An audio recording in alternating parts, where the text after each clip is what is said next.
Mga kwento ni Felmo.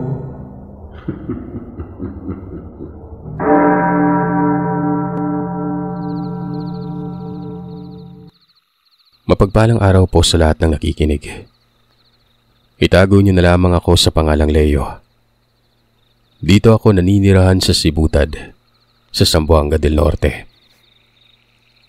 Ang kwentong ibabahagi ko sa inyo, hindi lamang ito isang haka-haka o usap-usapan ng mga taong walang magawa sa buhay. Mismong karanasan ito ng aking malayong kamag-anak na tawagin na lamang natin sa pangalang Manuel. Bali Sir Seth, ikikwento ko ito sa inyo sa pamamaraan na para bang ang aking kamag-anak na si Apo Manuel ang nagbahagi nito sa channel mo. Taong 1965, nang maganap ang pangyayaring ito.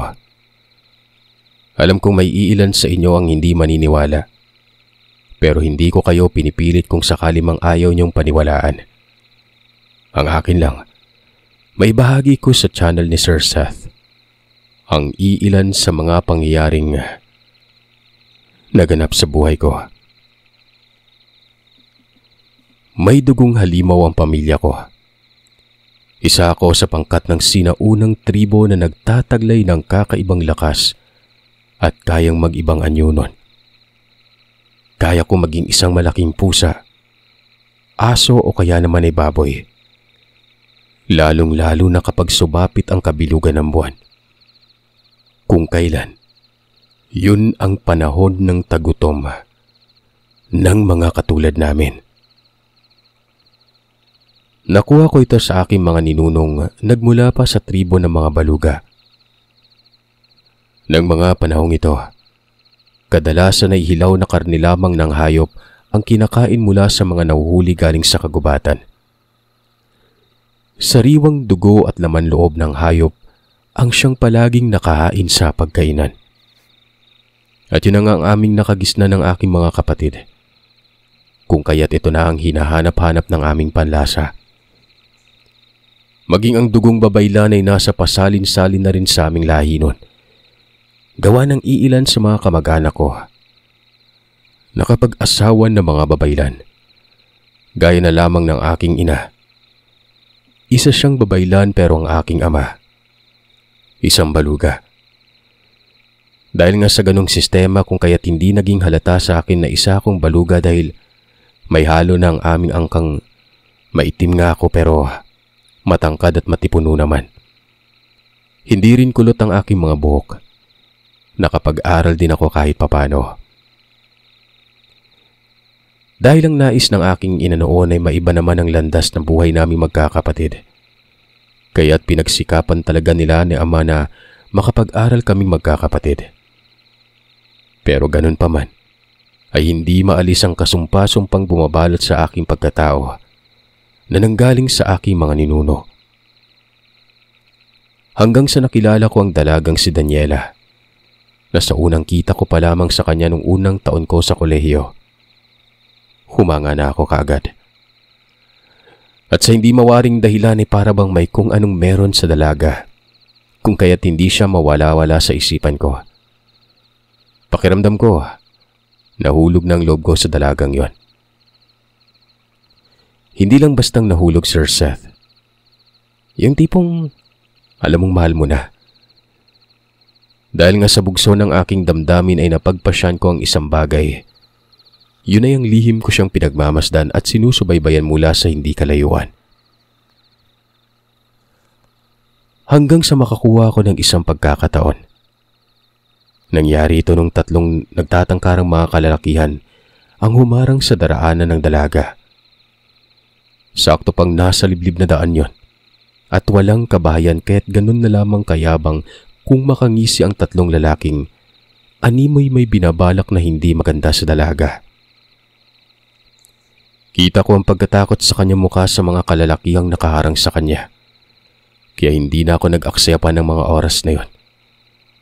Kaagad na akong lumapit para maproteksyonan ng babaeng matagal ko ng lihim na sinusubaybayan. Hindi nga ako papatol sa'yo dahil isa kang dakilang hambog, Lando. Kahit sino pa yung dala mo na disipulo. Inis na sambit ni Daniela sa isa sa mga lalaking nasa kanyang harapan nun. Dinig na dinig ko yan habang papalapit ako sa kanilang kinaroroonan. Ako, Boss Lando, mukhang wala ka talagang pag-asa sa babaeng to. Kawawa ka naman, boss. Kutya ng isang kasama nito. Nandilim ang mukha ng lalaki sa labis na galit. Abat pambihira kang babae ka. Pasalamat ka nga at may nagkakagusto pa sa yung isang lalaking katulad ko. Tapos ang arte-arte mo pa dyan. Nakangising wika ng lalaking nagngangalang Lando. Wala akong pakialam sa'yo at hindi ko hiniling na gustuhin mo ako. Dahil kahit kailan ay hindi ako magkakagusto sa isang katulad mong hambog. Ito yung tatandaan mong hambog ka. Kahit na dumating pa yung araw na ikaw na lang yung lalaking matitira dito sa mundo, hindi ako magkakagusto sa isang katulad mong pangit pang pagmumuka. Napakahambog pa. Kaya pwede bang tumabi ka at paraanin mo ako? Abat boss, ano? Hayaan mo na lang bang pagsalitaan ka ng babaeng to ng masakit? Utusan mo lang kami, boss. Kung ano ang gagawin namin sa babaeng to. Abay, nakahanda kaming paglingkuran ka ng buong puso, Boss Lando. Wika ng isa pang lalaki. O nga naman, boss. Huwag mo hayaang isang katulad ng babaeng to ay magpapahiya sa'yo at lalaitin ang itsura mo. Abay, hindi tama yon. Abala na ang tatlo sa pagkikipagdebatihan kay Daniela. Kaya naman hindi nila napansin ang paglapit ko sa kanila. Kita kong akmang papatulan na ng lalaki si Daniela kaya't maagap ko itong sinaway. Sayang ang laki ng katawan na at tangkad mo kung papatulan mo lang paling walang kalaban-laban at mahinang babae. Mabilis kong sambit nun. Nang sa ganun ay maagaw ko ang atensyon nila. Nabaling lahat ang kanilang atensyon sa akin nun. Ngiting aso itong si Lando at ang kanyang dalawang mga alipores habang nakatingin sa akin. Pero kahit tatlo o ilan pa sila ay hindi ako nagpasindak gawa ng alam ko na triple na ang aking lakas kung anumang lakas ang meron sila. Ba't sino naman tong sunog at napakapangit na lalaking to, Daniela? Huwag mong sabihing manliligaw mo rin siya. Tanong ni Lando sa dalaga habang nakangisi nun. Akalain mo nga naman hindi mo naman sinabing ang katulad ng lalaking to pala yung tipo mo, Daniela. Kung makalait ka sa akin kanina, iwagas Yung pala dito ka lang babagsak sa sunog na taong to. Nangangatal ang mga labi at nalilisik ang mga mata ni Lando nang banggitin niya mga katagang yon. Hindi nga ako nagkamali sa aking iniisip, Sir Seth. Dahil nung isa-isa silang sumugod sa akin para suntukin ako at pagtulungan, ni isa sa kanila ay hindi makaya ang aking lakas. Sa huli ay napagdesisyonan nila na sabay-sabay silang susugod sa akin. Pero isa-isa rin silang bumagsak at nagtamo ng mga pasa at pilay sa katawan. Kita ko ang takot at pagkamangha sa mga mata ni Daniela nang tingnan ko siya. Tila persegido naman ang grupo ni Lando. Dahil sa kahit nagkanda pilay-pilay na, bugbog na ang katawan, ay pinipilit pa rin nilang bumangon para makipagsuntukan sa akin. Hindi pwede to. Hindi ko pwedeng ipakita sa kanila yung totoong ako. Sambit ko nun. Nag-isip ako ng paraan. At doon nga ay mabilis ko nang nilapitan at hinawakan ng kamay ng dalaga para sana'y tatakas kami. Pero nahawakan ako ni Lando at mabilis na naitulak si Daniela. Kasabay nun ay binigyan niya ako ng napakalakas na suntok nun. Hindi ako nakapaganda. Napaatras ako ng ilang hakbang habang sapu-sapu ang mukha ko nun. Tumawa si Lando na para bang nagwagi siya sa laban. Sunod-sunod niya akong pinagsasasapak sa mukha nun hanggang sa sumubsob ako sa lupa. Ano? Nasaan ang yabang mong lalaki ka? Yabang mo pa kanina. Bumangon ka dyan at maglaban tayo. Hindi ako papayag na makuha ang dalagang to dahil ako ang nauna sa kanya Akin lang yan. Hindi ako namamahagi ni Kusing Man. Nakita kong mabilis na nilapitan ng dalawang lalaki si Daniela. Samantalang si Lando naman ay dahan-dahang lumapit sa dalaga habang nakangisi nun. Mabilis niyang dinakma ang dibdib ng dalaga, Sir Seth. Halika dito, Daniela. Alam mo namang akin ka lang, di ba? Kaya hindi ako papayag na makuha ka ng kung sino-sino lang. Nang makita ko ang ginawa ni Lando, nagpantig ang magkabilang tenga ko. Doon ay hindi ko na napigilan ang sarilit, panandali ang nakalimot. Mabilis pa sa kidlat na nilapitan ko sila't isa-isang pinagsasasapak hanggang sa magkanda bali-bali na mga buto sa katawan. Bumalik lamang ako sa sarili nang marinig kong sumigaw si Daniela ng tama na. At nang tingnan ko ang tatlong yon, nakahandusay na mga ito sa lupa't sumusuka na ng dugo. Mabilis akong napaatras at nilingon ng dalaga. Maluwa-luwa na ito habang nagsusumiksik sa gilid ng punot takot na takot. Pasensya na. Hindi ko sinasadya yung nangyari sa kanila. Nadala lang talaga ako. Nakita ko yung kahiyupang ginawa nila sa'yo eh.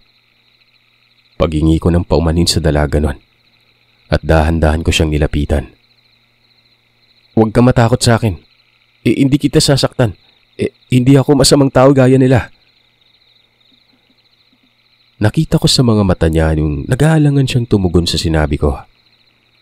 Kung kaya't malumanay akong nagsalita at sinabi sa kanyang, umalis na muna kami sa pinangyarihan bago pa man may makakita sa aming ibang mga kasamahan ni Lando.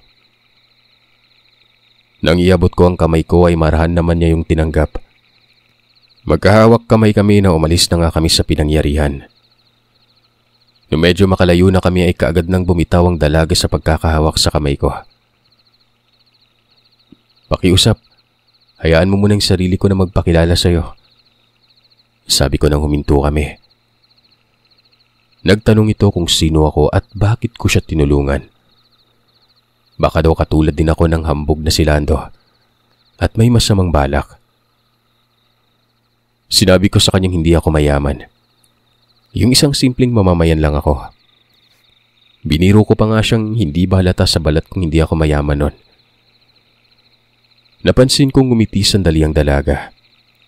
At doon ay sinamantala ko na ang pagkakataon sa kanya magpakilala.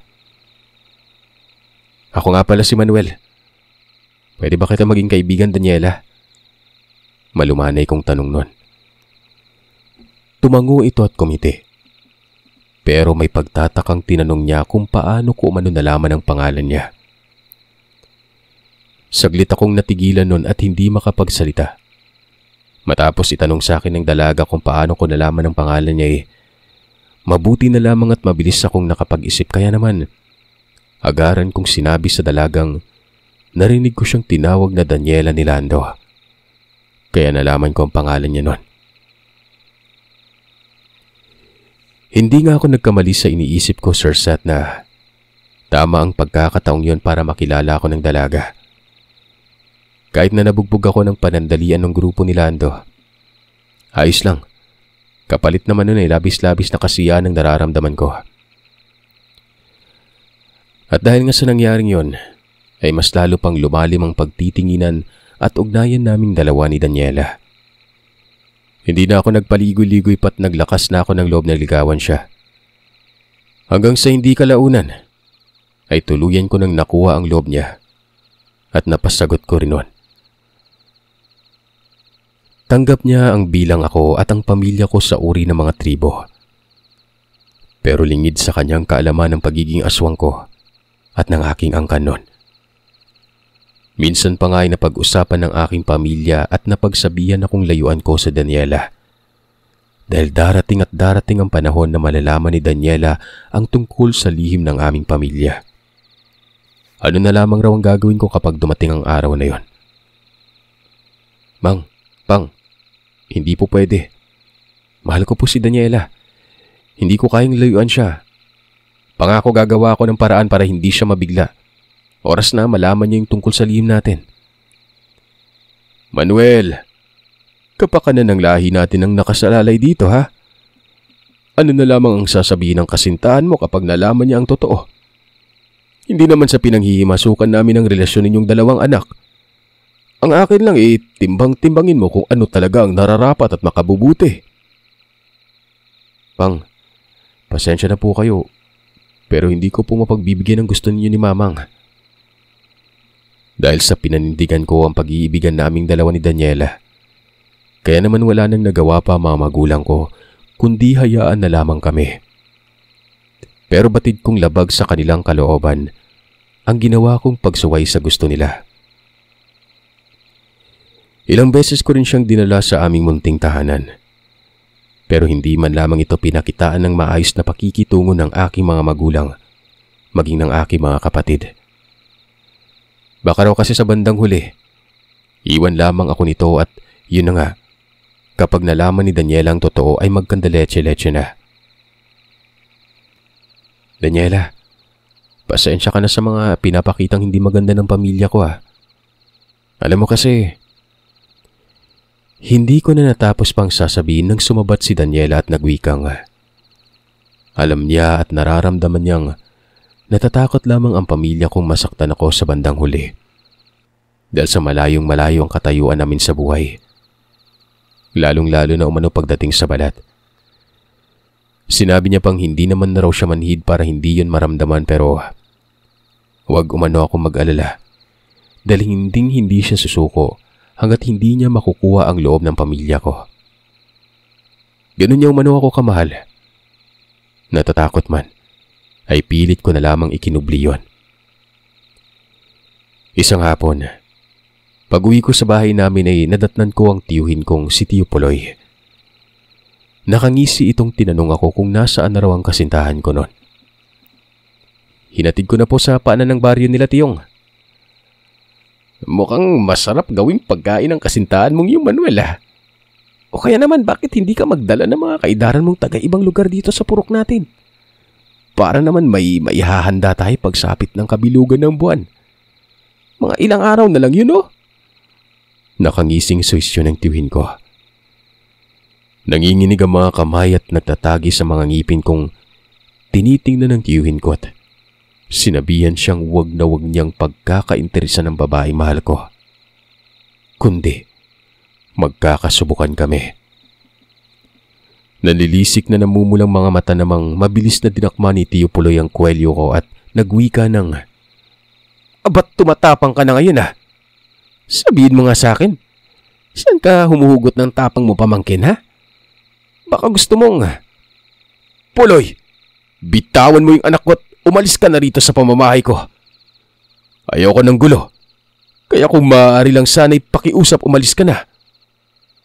Awat ng aking ama sa kapatid niyang hambog noon. Kaya naman pala tumatapang na itong pamangkin ko.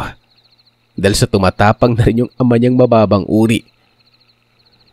Ito ang tandaan mo, Sir Singh, Hindi pa tayo tapos. Yang katamang ipinakita ninyo sa akin. Pag-iigihan niyo lang palagi. Gigil na sambit ng tiyuhin ko bago ako binitawan at nagmamadali ng lumabas ng bahay. Sa totoo lang, Sir Seth, magmula nang mapangasawa ng aking ama si Mamang, binago niya ng sarili. Sinunod niya lahat ng kagustuhan ni Mamang noon na hindi na mambiktima pa ng mga tao. Bagkus ay pawang mga lamang loob ng hayop at preskong dugo na lamang ang kinakain niya. At ganun rin kaming mga anak niya. Para lang hindi tuluyang manghina ang aming katawan. Samantalang ang mga tiyuhin ko ay nambibiktima sila ng mga tao sa mga karatig lugar. At yun ang ginagawa nilang pagkain, oras na dumating ang panahon ng tagutom. Kaya ganun na lamang kababa kung ituring ng mga tiyuhin ko ang pamilya namin. Dahil sa isa umano kami sa mga mababang uri ng mga aswang. Tandang-tanda ko pang sinabi ng tiyuhin kong, darating at darating ang araw na matatakam kami ng lamang loob ng tao nun. Hanggang sa umabot na sa puntong aanib umano muli ang pamilya namin sa kanila. At kapag dumating ang araw na yon, kukutsain niya kami at pagtatawanan dahil sa maling landas na pinili ng mga magulang ko. Nang gabing yon ay nakakapangilabot na huni ng wakwak at mga yabag ang naririnig ko. Bumuntong hininga naman ang aking ama at sinabihan kaming hayaan na lamang ang mga hambog niyang kapatid. Hanggat nabubuhay siya, ipinapangako niyang hinding-hindi kami masasaktan ng mga kaanak niya at lalong hinding-hindi kami aanib sa grupo ni Tio Puloy na walang ibang ginawa kundi ang mambiktima ng mga tao at yun ang ginagawang pagkain. Isang beses, kabilugan ng buwan ng gabing yon, lingid sa kaalaman ko, binalak pala ni Daniela na puntahan ako sa bahay. Mag-aalas 7 na nun. May kalayuan ang aming tirahan sa Kabiasnan pero dahil sa kaarawan ko nun, kaya't marahil ay naisip niyang sorpresahin ako. May katagalan na rin kasing kaming hindi nagkikita dahil sa mag-iisang buwan pa lamang bago dumating ang kapistahan. Pagsapit ng kabilugan ng buwan ay pinaghahandaan namin ng pamilya ko ang gabing yon. Sobrang pagkagulat ko nun at hindi ko lubos sa akalain na darating ang kasintahan ko kung saan ay mag-iibang wangis na kami ng aking pamilya. Batid nyo naman na kapag nasa ganong estado na, hinding-hindi na yun mapipigilan pa. Dahil sa nakabalot na sumpa sa aming katawan sa tuwing sasapit ang kabilugan ng buwan. Impit akong sumigaw noon habang tinatanaw ko ang kasintahan kong naglalakad ng papalapit sa bahay namin. Maging ang pamilya ko, nag-ibang anyo na rin maliban sa aking ina. Kapag nasa ganung anyo na kami, nasa loob na lamang siya ng bahay, umuusal ng mga orasyong pambakod at sabulag. Nang sa ganon ay walang masamang mangyari sa mga anak niya at asawa. Nakita kong isa-isang nagsipaglundagan ng pamilya ni Tio Puloy papunta sa dalaga. Kaya naman hindi na ako nag-aksaya pa ng panahon. Mabilis na akong kumaripas ng takbo, papalapit sa kasintahan ko para iligtas ito sa kamay ng pamilya ni Tio Puloy. Nahayok na hayok sa laman loob ng tao. Ganun rin ang mga magulang ko. Mabilis na rin silang sumunod sa akin. Pero sa kasawiang palad, Sir Seth, hindi ko pa nailigtas pa si Daniela. Huli na ang lahat nun. Nahawakan na ni Tio Puloy si Daniela at sumunod ang mga anak nito. Sinakmal, tinakma, hanggang sa magkapira-piraso na lamang ang katawan ng aking pinakamamahal na babae. Hindi ko na siya nagawang iligtas pa sa kamay ng pamilya ni Tio noon. Halong galit at paghihinagpis ang nararamdaman ko ng mga sandaling yon. Kaya naman walang habas na sinugod ko ang pamilya ni Tio at walang habas na nakikipagsagupaan. Walang nais na magpatalo sa pagitan ng pamilya namin at pamilya ni Tio Puloy. Hanggang sa maabutan na lamang kami ng bukang liwayway. Bakit niyo ginawa yun? Alam niyong mahal na mahal ko yung tao. Bakit? Ikaw, Tiyong, binalaan na kita noon na wag mong pagkainteresan yung kasintahan ko. Napasalampak na lamang ako sa lupa nung mag-anyong tao na ako. Wala akong pakialam. Kahit na halos maligo na ako ng dugo at manghina dahil sa pakikipagsagupa. Hindi namin kasalanan ang nangyari, Manuel. Kung dapat sana'y binalaan mong kasintaan mong wag pumunta dito ng gabi, di sana'y walang nangyari masama sa kanya. Halos mamaos na ako sa kakasigaw habang humahagulgol na nakaluhod sa naiwang saplot ng bestida ni Daniela at ang bitbit nitong sana'y regalo sa kaarawan ko. Gustong-gusto kong pagpapatay ng pamilya ng tiyuhin ko. Hindi ko matanggap ang karimari-marim na nangyari sa kauna-unahang babaeng mahal ko noon. Ang tao na pinangarap ko na maging asawa at magiging ina ng aking mga anak at makakasama ko habang buhay. Nakiusap ang pamilya kong wag nang palakihin pa ang gulo. Dahil sa huli ay magkakamag-anak lang rin umano kami at iisa lamang ang aming mga bitukang pinagmulan. Mula noon, kinasuklaman ko ang sarili ko. Hindi ko man lang nagawang iligtas ang kasintahan ko. Ni minsan, hindi ko ginustong magkaroon ng dalawang katauhan na maging tao sa umaga at maging halimaw sa gabi, na naging dahilan kaya't napahamak ang taong pinakamamahal ko noon. Magmula ng araw na yon, hindi ko na ninais na umibig pang muli, lalo na kung hindi rin lang kagaya ko na isang aswang. Natatakot na ako mapahamak uli sa ikalawang pagkakataon at baka hindi ko na makaya ng lubusan. Simula din noon ay labis-labis ng pagtatanim ko ng galit sa pamilya ni Tio Puloy. Hinding-hindi ko sila mapapatawad, kahit pa sa kabilang buhay. Mang, gusto ko na munang umalis dito sa lugar natin. Gusto ko magpakalayo-layo at baka mapatay ko lang yung pamilya ni Tio Puloy. Malamlam ang mga matang tinitigan ako ni Mamang. Bago siya nagwika na kung gusto ko raw umalis ay mas maiging pumunta ako sa kapatid niyang isang manggagamot. Kung buo na talagang pasya mo, anak, ihahatid kita sa kapatid ko at papakiusapan ko siya na kung maaari ay gawan ka ng paraan para kahit papaano ay pansamantalang mapipigilan ng pagiging aswang mo sa mga panahong susumpungin ka. Alam mo, ito ang matagal ko nang nais gawin. Kaya nga lang gusto kong kayo mismo na mga kapatid mo ang magdesisyon dahil hindi mapipigilan ang pagiging aswang ninyo hanggat hindi ninyo kagustuhan. Hindi na nga ako nagpatumpik-tumpik pa. Agaran na akong hinatid ni Mamang sa lugar kung saan naroroon ang kanyang kaisa-isang kapatid na albularyong si Tio Bandoy.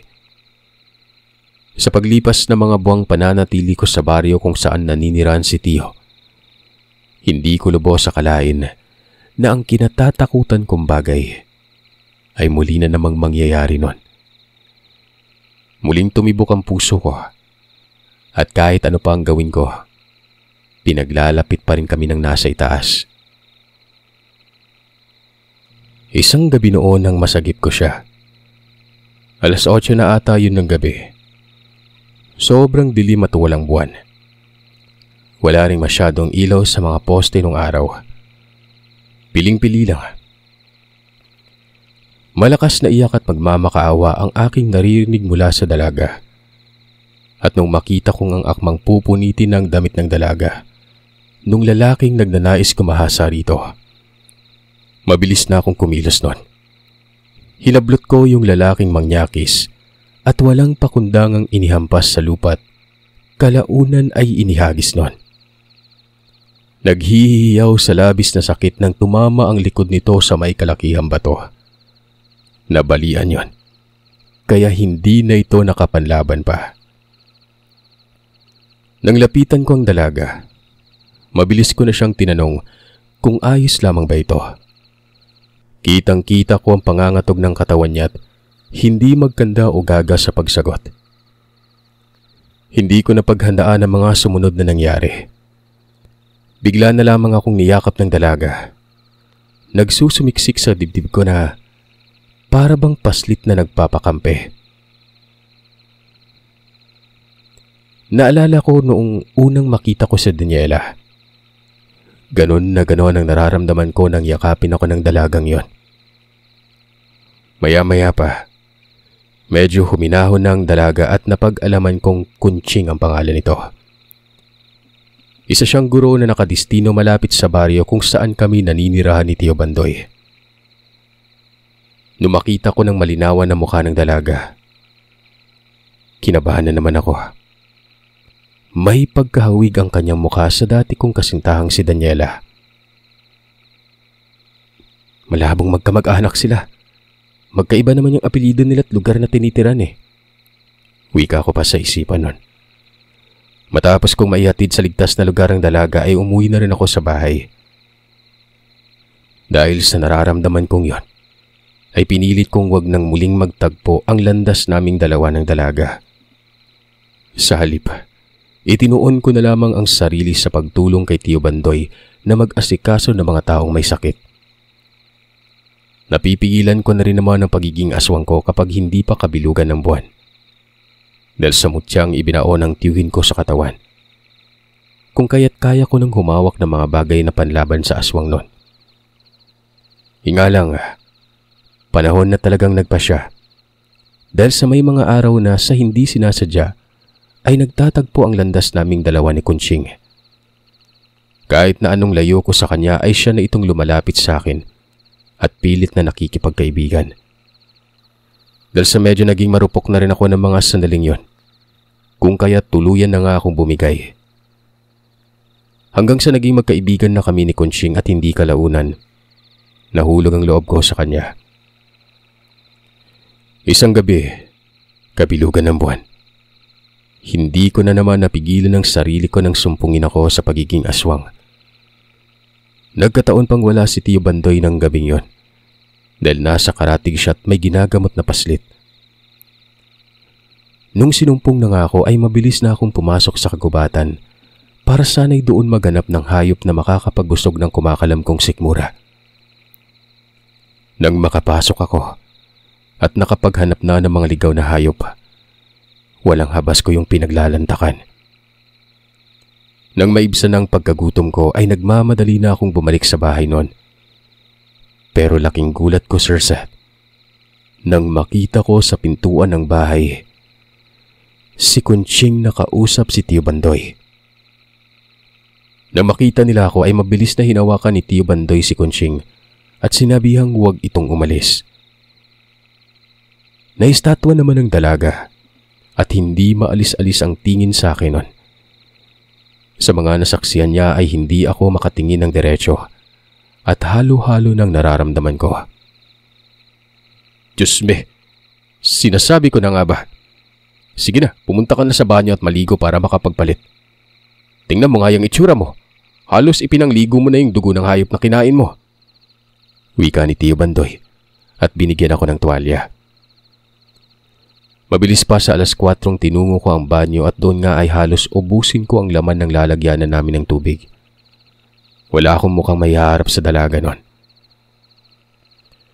Nung matapos na akong mahaligo at nakapagbihis na, pigil ang hiningang naglakad ako papalapit sa pintuan. Sobrang lakas ng kabog ng dibdib ko at pakiwari ko ay may mga naghahabulang daga sa sobrang bilis ng pagkabog nun. Nakatitig lamang sa akin si Kunching at hindi kumikibo kaya't pakiramdam ko ay may nagbabadyang hindi ka nais-nais namang maaaring maganap. Bakit, Manuel? Bakit hindi mo sinabi sa akin yung tungkol dyan sa katauhan mo? Akala ko ba may pinagsamahan tayo, pero bakit ka naglihim? Tanong niya. Ano kasi? Hayaan mo muna ako magpaliwanag. Natatarantang sagot ko nun. At saka malas-malasan pa. Kahit na anong pag-iisip ang gawin ko ay wala ako maisip na idadahilan. Biglang naging mapuro lang utak ko sa harapan ng dalaga. Sus, huwag ka na magpaliwanag. Sinabi ko na yung lahat kay Kunching. Ikaw talaga. Halika na rito at pumasok ka na para makapagkape na tayo. Hayaan ni Tio Bandoy sa akin nun. Pagpasok ko sa loob ng bahay ay tinanong ko ang tiyuhin ko kung bakit umuwi siya at kasama niya si Kunching. Saglit niya naman akong tiningnan bago muling tumingin sa dalaga. Naalala mo ba yung dati mong kasintahan na pinatay ng pamilya ni Puloy? Tanong niya. Tumango ako at sinabing naaalala ko pat hindi ko makakalimutan yon. Nagulat ako sa sinabi ni Tio Bandoy at halos hindi makapaniwala sa kadahilan ng pinsang buo ni Kunching ang dating kasintahan kong si Daniela. Kamuntikan ko nang mabitiwan ng basong may lamang kape matapos sabihin ni tiyuhin yon. Nang tingnan ko naman si Kunching ay tahimik lamang siyang nakatitig sa akin. Ayon kay Kunching, hindi ko na umano kailangang magpaliwanag pa. Alam niya ng buong katotohanan. Hindi ko naman umano kasalanan ng nangyari sa pinsan niya. Nung gabi umano bago mawala si Daniela, magkausap pa silang dalawa. At doon ay ikinuwento niya ang tungkol sa akin nun. Dagdag niya pang sa ate. Ang totoo ay nagpasama si Daniela sa kanya na bumili ng regalo. At nagkataong siya ang namili ng bagay na iririgalo sa akin ni Daniela. Nung una ay hindi ako naniwala sa kanya, pero nung banggitin niya ang bagay na nakita kong bit-bit ni Daniela noon bago siya mamatay, doon pa lang ako naniwala. Hindi ko alam kung nagkataon lang ba ang lahat o ano, dahil sa bakit kadugo pa talaga ni Daniela ang babaeng muling itinitibok ng puso ko noon. Kumbaga, ayoko nang maulit pang nangyari noon, Sir Seth. At lalong ayaw ko nang dumating ang araw na danasin ni Kunching ang karumal-dumal na sinapit ng pinsan nito sa kamay ng kamag-anak ko. Matapos ang pag-uusap ng gabing yon, nangako si Kunching na hinding-hindi makakarating sa pamilya ng pinsan niyang nangyari. Dahil sa alam niya umanong hinding-hindi naman maniniwala ang pamilya ni Daniela sa mga aswang-aswang na yan. At higit sa lahat, walang katibayan na makakapagtukoy na sa purok namin namatay ang dalaga. Yun na ang huling pagkikita namin ni Kunching. Magmula nang malaman niya ang totoong katauhan ko, hindi na siya nagpakita pang muli. Hindi na rin ako nagtangka pang hanapin siya o puntahan man lamang sa eskwelang tinuturuan niya. Mas mabuti na rin yun, para tahimik at payapa ang pamumuhay ng dalaga at malayo sa panganib.